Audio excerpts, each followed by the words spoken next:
আমার একটা ছোট ভাই ছিল, সে ক্লাস ষষ্ঠ শ্রেণীতে পড়ে। সে আমাকে প্রায় বলতো, আপু, আমি তোমাকে বিয়ে করতে চাই। তার মুখে এসব কথা শুনে আমি বলেছিলাম, এ হয় না। তারপর একদিন রাতে হোটেলে নিয়ে যা করেছিলা, তা যদি জানতে চান তাহলে গল্পটি মনোযোগ দিয়ে শুনুন। আমার নাম সুমাইজা, বাবা মায়ের আদরে একমাত্র মেয়ে। আমি আমার পরিবারে 2 ভাই 1 বোন। আমার বড় ভাইয়ের নাম আবুল আর ছোট ভাইয়ের নাম শিমুল। আমি কলেজে 2nd ইয়ারে পড়ি। আমার বয়স 20 বছর। আমার লাইফ আর 10টা মেয়ের মতো স্বাভাবিক না। অনেকেই বাজে মন্তব্য করতে পারেন, কিভাবে বিচার করবেন সেটা আপনাদের ইচ্ছা। আমি কলেজের 1st ইয়ারে পড়ি। আমার ছোট ভাই শিমুল মাত্র ক্লাস ষষ্ঠ শ্রেণীতে পড়ে। শিমুলকে আমি ছোটবেলা থেকে অনেক স্নেহ করতাম। শিমুলকে আমি বোকা ভাবতাম, কারণ ও সবসময় বোকা হয়ে থাকত। আমরা 2 জন একই রুমে থাকি। শিমুল ভূতের গল্প পছন্দ করে। শিমুল যখন ছোট ছিল তখন আমি ওকে ভূতের গল্প পড়ে শোনাতাম। শিমুল ভূত এবং ভূতের গল্প ভয় পায়। শিমুলকে যখন ভূতের গল্প শোনাতাম তখন গল্প শুনে ভীষণ ভয় পেত, কিন্তু তারপরেও গল্পগুলো শুনত। কলেজে ওঠার পর আমার মনটা সবসময় অস্থির হয়ে থাকত। কলেজের ছেলেগুলো সবসময় আমার পেছনে লেগে থাকত। আমি কাউকে পাত্তা দিতাম না, কারণ আগে মনে করতাম আমার পরিবারের সবাই খুব সম্মানিত। আমার উচিত আমার পরিবারের সম্মানটা ধরে রাখা। একদিন শিমুল কোনো এক ভূতের ছবি দেখে, মোবাইলে মুভি দেখে, ও ভীষণ ভয় পায়। এতটা ভয় পায় যে নিজের বিছানায় একা ঘুমাতে ভয় পাচ্ছিল। শিমুল আমার কাছে এসে রিকোয়েস্ট করে যাতে আমি ওর সাথে গিয়ে ঘুমাই। আমি প্রথমে ওকে নিয়ে খুব হাসাহাসি করি, কিন্তু আমি দেখি ও সত্যিই ভয় পেয়েছে, কিছুতেই একা ঘুম যাবে না। কিছু উপায় না পেয়ে আমি ওর সাথে শুতে গেলাম। আমার উদ্দেশ্য ছিল এই যে শিমুল ঘুমিয়ে পড়লে আমি নিজের বিছানায় ফিরে আসব। অনেকক্ষণ হয়ে গেলে আমি ভাবলাম শিমুল ঘুমিয়ে পড়েছে। নিঃশব্দে ওর বিছানা ছেড়ে নিজের বিছানায় চলে এলাম। কিছুক্ষণ পর শিমুল ঘুম থেকে উঠে বসে। আমি দৌড়ে নিজের বিছানা ছেড়ে ওর কাছে গেলাম। ও ভয় চিৎকার করছে। আমি শিমুলকে বললাম, কি হয়েছে তোর? শিমুল বলল, আপু, তুমি আমাকে রেখে অন্য রুমে চলে গেলে কেন? আমি একা একা থাকতে ভয় পাই, তাছাড়া আমি ভূতকে বেশি ভয় পাই। ও কান্না করা শুরু করছে। আমি শিমুলকে সান্ত্বনা দিয়ে বললাম, লক্ষ্মী ভাই আমার, তুই আর কাঁদিস না। আমি কথা দিলাম কাল থেকে তুই আমার রুমে একসাথে ঘুমাবি। সত্যি বলছো আপু? কাল থেকে আমি তোমার রুমে ঘুমাবো? হ্যাঁ, সত্যি বলছি। আমার ভাই একা একা রুমে ভয় পেয়ে কষ্ট পাবে, এটা আমি চাই না। আমি বুঝতে পারলাম ভীষণ ভয় পেয়ে আছে। আমি কোনো উপায় দেখলাম না। শিমুলের পাশে শুয়ে পড়লাম। শিমুল কিছুক্ষণ পরে ও চিৎকার মেরে উঠল। আমি বললাম, কি হয়েছে শিমুল? শিমুল বলল, আপু, আমি ভূতের স্বপ্ন দেখেছি। শিমুল তখন ভয় পেয়ে গেল। আমি বললাম, আমি তো তোর পাশে আছি। শিমুলকে আমি যতখানি বোকা ভেবেছিলাম, আসলে সে ততখানি বোকা না। এখন থেকে প্রতি রাতে শিমুল আমার রুমে ঘুমায়। একদিন রাতে শিমুল আমাকে এমন একটা কথা বলল যা শোনার পর আমার দম বন্ধ হয়ে আসছিল। ও আমাকে বলল, আপু, তুমি অনেক সুন্দর। আপু, আমি তোমাকে বিয়ে করতে চাই। আমি বললাম, বোকা, তুই এসব কি বলছিস? আমরা বিয়ে করতে পারবো না। কেন আমরা বিয়ে করতে পারবো না? আমি বললাম, কারণ আমরা ভাই বোন। শিমুল জিজ্ঞেস করল, ভাই বোন হলে কেন বিয়ে করতে পারবে না? আমি বললাম, যাদের মাঝে রক্তের সম্পর্ক আছে তারা একে অপরকে বিয়ে করতে পারে না। ধর্মে নিষেধ আছে, না মানলে পাপ হয়। শিমুল বলল, নবী আদমের যুগে তো তারা বিয়ে করেছিল। শিমুলের কথা শুনে চমকে উঠি। শিমুলকে জিজ্ঞেস করি, কে ওকে বলেছে এসব? শিমুল বলল, ওকে কেউ বলেনি, ও নিজে অন্য একজনের কাছ থেকে জেনেছে। শিমুল আমায় বলল, আপু, যদি বিয়ে করতে না পারো তাহলে আমি তোমার কাছে একটা কিছু চাইবো। আমি বলেছিলাম, কি চাইবি বল, আমার কাছে থাকলে অবশ্যই তোকে দিব। শিমুল বলল, আপু, আছে তোমার কাছে, তুমি প্রমিস করো দিবে। আর যদি তোমার কাছে না থাকে তাহলে আমার কোনো আপত্তি নাই। আপু, আরও একটি কথা বলতে চাই তোমায়। তুমি কি জানো আবুল ভাই প্রতিদিন রাতে মায়ের ঘরে যায় এবং কি করে তা কি তুমি জানো? আমি শিমুলের প্রতিটা কথা শুনে আমার বিরক্তবোধ লাগছে। আমি শিমুলকে বললাম, আবুল প্রতিদিন রাতে মায়ের ঘরে গিয়ে কি করে বলতো? তখন ও যা বলল, আপু, বাবা মায়ের সাথে যা করে দাও তা করে। আমি বললাম, তুই কিভাবে দেখলি? আমি আপুকে বললাম, তোমার বিশ্বাস হচ্ছে না? আমি ওর কথা বিশ্বাস করতে পারছি না, কারণ ও ছোট, আমার সাথে কখনো মিথ্যা বলেনি। কিন্তু নিজের চোখে না দেখলে বিশ্বাস করা যাচ্ছে না। আজ বাবা বাড়ি নেই। শিমুলকে বললাম, আজ বাবা বাড়ি নেই। আজও আবুল দাদা মায়ের ঘরে গিয়েছে কিনা? শিমুল বলল, ও আবুল দাদাকে মার ঘরে ঢুকতে দেখেছে। আমি সিদ্ধান্ত নিলাম, আবুল মায়ের ঘরে গিয়ে কি করে তার রহস্য জানতে হবে। আবুলকে নিয়ে মায়ের ঘরের সামনে গেলাম। মায়ের ঘরের দরজা ভেতর থেকে লক করা। আমি কি জানালার দিয়ে চোখ রাখলাম। এই দৃশ্য দেখার পর শিমুলের কথা শতভাগ বিশ্বাস করলাম। শিমুল আমাকে বলল, মা আর দাদা এই ঘরে কি করে? আপু আপু তখন রাগান্বিত হয়ে বলল, কি করে সেটা আমার মুখ দিয়ে বলতে হবে নাকি? তুই দেখিসনি? তুই কি অন্ধ নাকি? আমি আপুকে বললাম। আপু তুমি আমার সাথে রাগ করছো কেন? আমি আবার কি করলাম? আপু কাল বাবা আসলে আমি বাবাকে বলে দিব মা আর দাদার কথা। বাবা জানলে বাবার মনে অনেক কষ্ট হবে, আমাদের সুন্দর পরিবারটা নষ্ট হয়ে যাবে। আমাকে এই পরিবার বাঁচাতে হবে।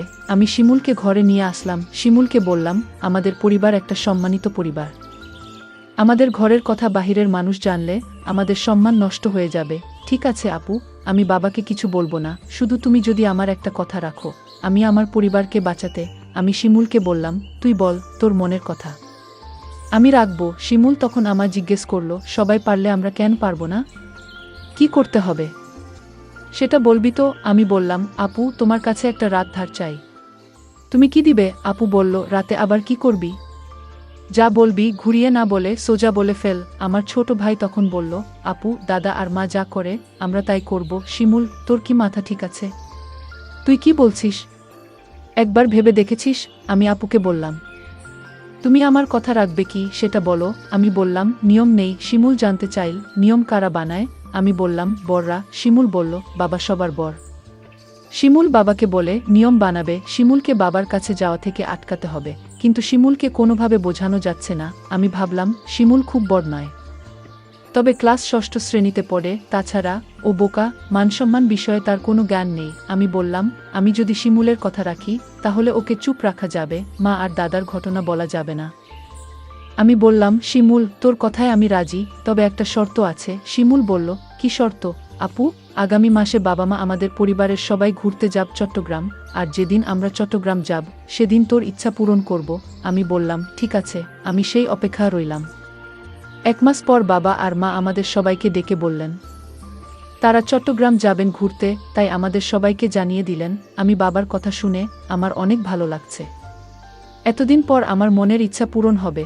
আজকের মতো আমি খুশি কোনোদিন হয়নি। আমরা চট্টগ্রামের উদ্দেশ্যে রওনা দিলাম। তারপর চট্টগ্রামের এক হোটেলে গিয়ে আমাদের পরিবারের সবাইকে নিয়ে উঠলাম। শুধু 2টো রুম ভাড়া নিতে পারলেন বাবা, আর মা নিজেদের জন্য একটা রুম নিলেন, আর আমাদের 3 ভাই বোনদের জন্য অন্য রুমটা দিলেন। আমরা সারাদিন চট্টগ্রামের দর্শনীয় স্থান ঘুরলাম। সন্ধ্যায় ক্লান্ত হয়ে হোটেলে ফিরলাম। ফ্রেশ হয়ে খাওয়া দাওয়া সেরে যে যার রুমে চলে গেলাম ঘুমানোর জন্য। রুমে 2টো ডাবল বেড ছিল, একটাতে আমি শুলাম আর অন্যটাতে শিমুল আর আবুল দাদা। আমরা সবাই ক্লান্ত ছিলাম, তাই বিছানায় শুতেই চোখে ঘুম চলে এলো। আবুল দাদা ঘুমিয়ে গেছে, আমারও ঘুম ধরেছে। এমন সময় শিমুল আমার কাছে চলে এলো। আমি কোথায় শোবো? আমার তো আবার ভূতেরে ভয় লাগে। আমি বললাম, তাহলে আমার পাশে এসে ঘুমাতে। বাইরে বৃষ্টি হচ্ছিল, পরিবেশটা ঠান্ডা ঠান্ডা ছিল। আমি আর শিমুল এক বেডে শুয়ে পড়লাম। রাত যখন গভীর হলো, আমি আপুকে কানে কানে বললাম, আপু আমার কথাটা মনে আছে তো? আপু বলল, মনে আছে। আপু বলল, এখন চুপচাপ ঘুমিয়ে পড়। আমি আপুকে বললাম, আপু ঘুমালে হবে? তাহলে তুমি যে আমায় কথা দিয়েছিলে তার কি হবে? আপু বলল, শোনো, আজ তো পাশের বেডে আবুল দাদা শুয়ে আছে, বড় ভাই যদি জেগে যায় তাহলে সমস্যা হবে। আমি আপুকে বললাম, তাহলে এখন কি উপায়? আপু বলল, তুই চিন্তা করিস না, কাল এর একটা ব্যবস্থা করব। আপু, কাল কি ব্যবস্থা করবে? আজ পারলে না, এখন তুমি বলছো কাল পারবে। আমি তোরে কথা দিলাম, তুই একদম ঠান্ডা মাথায় ঘুমা, দেখিস আমি সকালে কি করি। তারপর সকাল হলো, আমরা একটা রেস্টুরেন্টে গিয়ে সবাই খাবার খেতে বসলাম। খাওয়া দাওয়া সেরে আমি মাকে ডাক দিয়ে বললাম, মা আমরা আজ এক রুমে আবুল দাদাকে নিয়ে থাকতে পারবো না। আপু মাকে বুঝিয়ে বলল, মা কাল রাতে আবুল দাদা এমনভাবে নাক ডাকা শুরু করছিল, আমরা সারা রাত ঘুমাতে পারিনি। আমার আর শিমুলের জন্য আলাদা একটা রুমের ব্যবস্থা করে দাও। আবুল দাদা বলল, আমি মিথ্যা কথা, আমি কখনো নাক ডেকে ঘুমাইনি। আবুল দাদাকে আমি বললাম, মা আপু ঠিকই বলেছে, দাদা রাতে প্রচুর নাক ডাকে। আমিও সারা রাত ঘুমাতে পারিনি, আমার খুব ভয় করে। তার চেয়ে বরং আমাদের অন্য একটা রুমের ব্যবস্থা করে দাও। বাবা বলল, ঠিক আছে, তারা যখন এত করে বলছে তাহলে তাদের জন্য আলাদা একটা রুমের ব্যবস্থা করে দিলেই ভালো হয়। আমি বাবার কাছে গিয়ে বললাম, অনেক অনেক ধন্যবাদ বাবা। বাবা তখন আমার আর আপুর জন্য আলাদা একটা রুম ভাড়া নিল। আমরা সবাই রাতের খাবার খেয়ে প্রত্যেকের রুমে গিয়ে শুয়ে পড়লাম। আমি আর আপু আলাদা একটা রুমে গিয়ে শুয়ে পড়লাম। রুমের বেড এত ছোট ছিল যে দুজন থাকা খুব কষ্ট হচ্ছিল। হঠাৎ দেখলাম আপু ঘুমিয়ে গেল।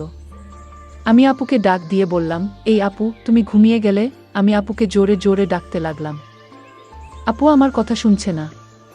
আমি রাগান্বিত হয়ে আপুকে বললাম, আপু তুমি উঠছো না কেন? কিছুতেই আপু আমার কথা শুনছে না। আমি আপুকে গ্লাস থেকে পানি নিয়ে তার মুখে ছিটা দিলাম, তাও আপু উঠছে না। আমি আপুকে বললাম, এই আপু, আমি কিন্তু এখনই বাবাকে দাদার ঘটনা সব বলে দিব, তুমি যদি না উঠো তাও দেখছি। আপু উঠেনি। আমি ভয় পেয়ে গেলাম। আপু ঘুম থেকে কিছুতেই জাগাতে পারছি না। আমি আর কোনো উপায় না পেয়ে বাবাকে ডাক দিয়ে বললাম, বাবা, আপুকে এই যে ডাকছি, আপু তো ঘুম থেকে উঠছে না। বাবা বলল, রাত অনেক হয়েছে, তোর আপু মনে হয় গভীরভাবে ঘুমিয়ে গেছে। যা, তুই শুয়ে পড়, সকাল হলে ডাকতে হবে না, এমনিতেই উঠে যাবে। আমি বাবাকে বললাম, বাবা, তুমি বিশ্বাসটা বুঝতে পারছো না, আমি আপুকে পানি ছিটা দিলাম, তাও তো উঠছে না। মা তখন আমায় বলল, তুই কি বলছিস? মা তখন আমার সাথে আপুর রুমে আসলো। মা আপুকে ডাক দিল, কোনো সাড়া নেই। মা তখন চিৎকার করে উঠল।